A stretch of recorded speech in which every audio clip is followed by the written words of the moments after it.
Hi, it's Wendy from Soul Embodiment with this week's card reading. So we are stepping tonight into the last quarter of the moon, and I want to speak about that for just a minute before we pull our cards for the week.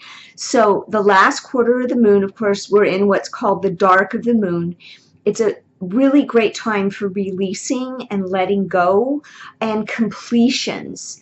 And that's also true just with some other astrological things happening right now. So it's very powerful time to cut cords or ties energetically that may still be in place between you and someone from your past, a past situation. Great time to do that. I've talked about some processes for that in other videos. So in addition, it's also a time where the shadow part of us will kind of become revealed. When we're in that time of real darkness, it can bring, ironically, bring to light for us those shadow pieces of ourselves that are always pieces that we have judged and dissociated. And when we do that, when we shove away a part of ourselves, rather than embracing and allowing it to be part of our total experience, we actually give it power. And it can become a really noisy background stuff. And it's part of what gets put in place when we project, so we don't see the present situation clearly.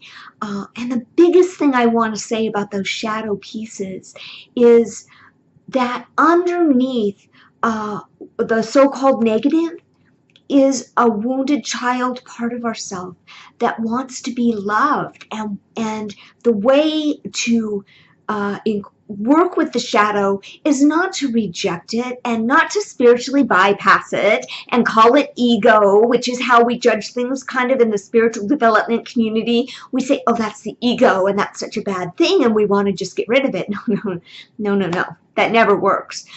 Instead, if we can see it as a beautiful, tender part of us that is feeling disowned and rejected and is acting out just like a 2-year-old does, or trying to solve a problem in a way that's not healthy, we can find a way to love and incorporate that. In addition, in order to fully release something, we must always own the way it has served us. And negative behaviors do serve us in some way. They are working for us in some way, even if it's only as a distraction that keeps us from addressing what actually needs to be addressed. So a quick couple things in terms of working with the shadow in this time of the moon. And now let's get into our card reading and see what's in store for us this coming week. Okay, so our first card is the medicine bowl card. We've drawn that before recently, and that speaks to a need for healing and opportunity. So not only are you wanting to heal something within your physical, emotional, or spiritual bodies, but the time for healing is at hand.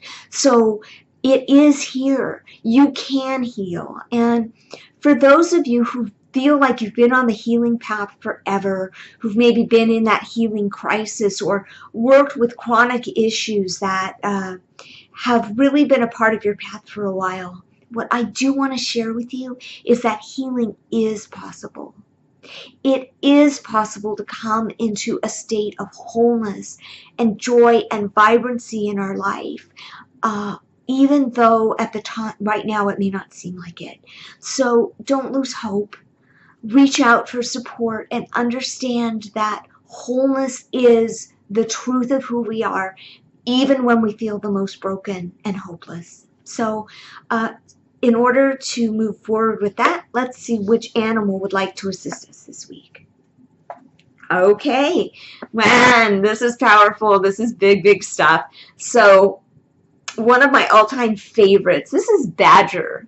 So I've spoken before about this. I'll say it again. Badger is the medicine of some of the most powerful healers on the planet. And for you, really, we are our own healer. Others may assist us, but really it is us finding the wholeness within ourselves that brings healing. So Badger medicine is about refusing to accept anything less than healing. So Badger is going to dig and dig and dig, and they are so tenacious. They are never going to give up until you have come to that place of healing. So altogether, it really is a beautiful message not to lose heart. Don't feel overwhelmed by the shadow of the dark of the moon that we're in, but instead understand that it is often darkest right before the dawn, and there is a healing out there for you. It may not come in the way that you have envisioned or anticipated, and sometimes the greatest healings are not at the energy of the physical, but a deeper soul healing that then can work from the inside out. So in whatever way you are seeking healing right now, my love and prayers are with you in this week. And as always, may we all walk in beauty.